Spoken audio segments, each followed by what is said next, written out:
This woman can't stand the idea that apparently the red pill is responsible for destroying marriages, which of course it isn't. This woman is just clinically insane. Let's jump into some of these clips. Don't forget to like and subscribe, leave your comments, and let's get into it. I just went down the rabbit hole of red pill content, and it's so crazy because the men who watch red pill content, they all have this same outlook where even if abuse is happening in the relationship, usually they're the abusers, right? That you have to stick around and you're taking the easy way out by getting a divorce. The easy way out.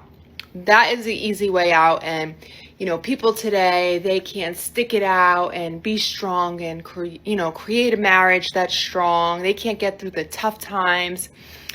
The thing they don't understand is this isn't tough times they're putting us through, a lot of these men. It's straight up abuse, okay? There is a difference between going through hard times in a marriage and going through abuse. There's a difference, but these guys who watch the red pill content, they don't understand that. They look at abuse as just going through hard times. No, you're being abusive. There is a huge difference. They don't get it. They don't get it. Just stick it out.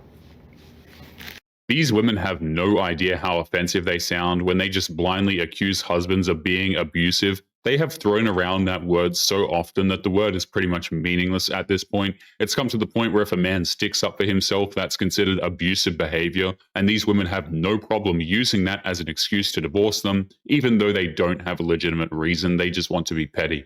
Now, unfortunately for a lot of these women, the Red Pill podcasts have definitely opened a lot of men's eyes to how things actually work. Modern women are some of the most toxic individual creatures out there today, but at the same time, women like this will watch clips of mainstream podcasts and just assume that's what all men think, when in reality, this community is all about thinking for yourself, and thinking for yourself terrifies modern women because that's the one thing they can't do, and of course, they spend a lot of their time trying to control how men actually think. So naturally, when men finally say that enough is enough, these women just can't handle it. They will call us abusers or predators or some other vile accusation, all because they are not getting what they want from men anymore. That's not the red pill's fault. It was inevitable that men would start standing up for themselves because a man can only take so much before he has finally said enough. This is why you're failing at getting dates and approaching women. You're going up to women who you're thinking, I'm just going to take my shot.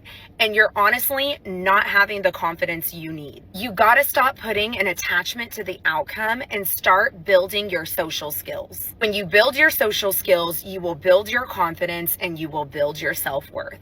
You will eventually become a match for the woman that you desire, but you have to understand that it's all about approaching in a respectful and gentle way. You don't want to put yourself in a situation where you're approaching somebody who is not interested in you.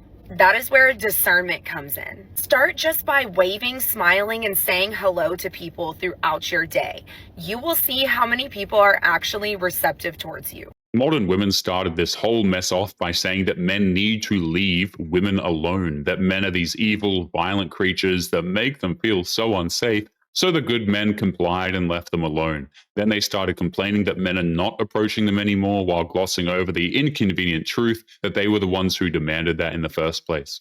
Then, just to add insult to injury, they turn around and say that not only must men approach them, but they must approach them in the right way. And conveniently enough, this right way is always ambiguous. He needs to be confident but not aggressive. He needs to be respectful but not a pushover. He needs to somehow figure out this Goldilocks formula with zero input from the same women who won't stop complaining. And men are simply not doing that. There is practically no point. Then you're going to approach the ones who smile back and say hi back. And that's when you build the conversation. Talk about anything that you want to talk about, things that excite you and interest you, so you're not boring to talk to, or even worse, putting out the energy that you're really nervous and don't know what to do. It's okay to be nervous. It's okay to lack confidence. That's how you build your confidence, is getting out there and start making the conversations. Women love to talk. Make her smile, make her laugh, compliment her in a respectful way. Then if you feel like the conversation is going really good,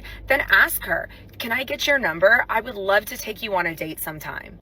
Everything she just said doesn't matter if the woman in question doesn't find that man attractive. He could be confident, he could be respectful, he could be engaging, all that he likes, but if she's not physically attracted to him, then she will think that he's creepy and it won't matter. That is the rules that modern women have set when it comes to these things. And of course, once she calls him creepy, that gives her all of the excuses that she needs to have to humiliate the guy. And when you're dealing with those kind of risks, there isn't much incentive for a man to approach. And this is made worse when even after modern women made this mess, they are shaming men into trying to clean it up. They had one final Hail Mary to salvage the disaster, maybe say, okay, we'll do something for men will be worth approaching, for example.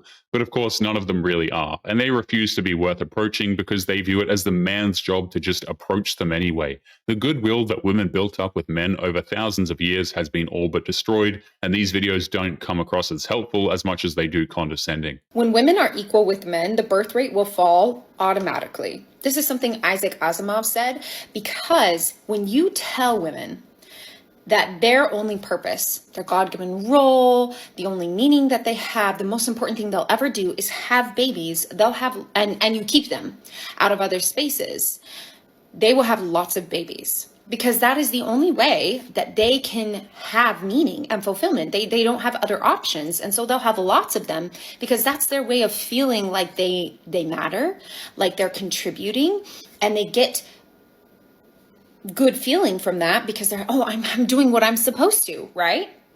So they have lots of babies, high birth rates.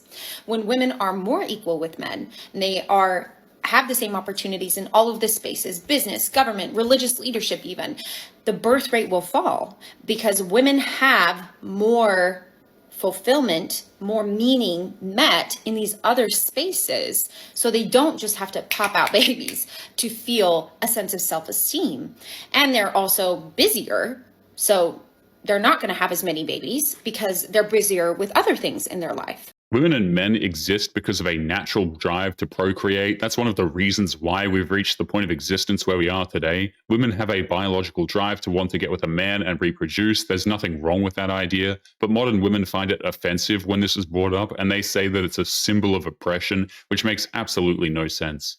This whole idea of women finding satisfaction in life through hobbies and careers outside of having a family is complete and utter nonsense. I mean, if women want to go and do this, that's totally fine, have fun. But a lot of them, at least from what I've seen, have reported not being happy at all. We see it all the time. Modern women will start their young adult lives bragging about their jobs and how they don't need a man or kids. Then they turn around not even 10 years later, whining about how exhausted they are and how all they want is a man to take care of them. Which is why powerful people have a vested interest in perpetuating religious ideologies or political ideologies that reinforce the idea that having babies is the most important thing a woman can do. And that is what she should focus on, and she shouldn't let anything else get in the way of that, because they know if they're unable to keep women out of other spaces, they can still try to combat the low birth rate with that kind of messaging so that women will continue to have lots of children in order to feel like they have purpose and that their lives mean something. And this is why when women are equal with men, and you see it in countries around the world and historically, when there's more equality, there's a lower birth rate. When there's less equality, there's a higher birth rate. And some people like it like that. What she's failing to realize is that the collapsing birth rate is not a good thing. Women like this think that it's somehow a win for humanity when women don't end up starting families, but it's not a win. And that's because of a simple truth. You can't have a civilization without people. And if we don't have enough people to keep things running, then the whole civilization will collapse. But women like this think that it will somehow be that refusing to have kids is some kind of an epic win for womanism, but it makes no sense. How can this be a win for womanism when the message will die with them? There is no future generations to fight this pesky patriarchy of theirs, so that would mean that all of their videos, all of their hours sacrificed at their meaningless jobs were all for nothing, which just proves how dim-witted these people truly are, honestly. But anyway, guys, we are going to be leaving today's episode there. Don't forget to subscribe on your way out. Click this video that's up on the screen now if you want to see more. Take care of yourselves, and I will see you all in the next one. Peace.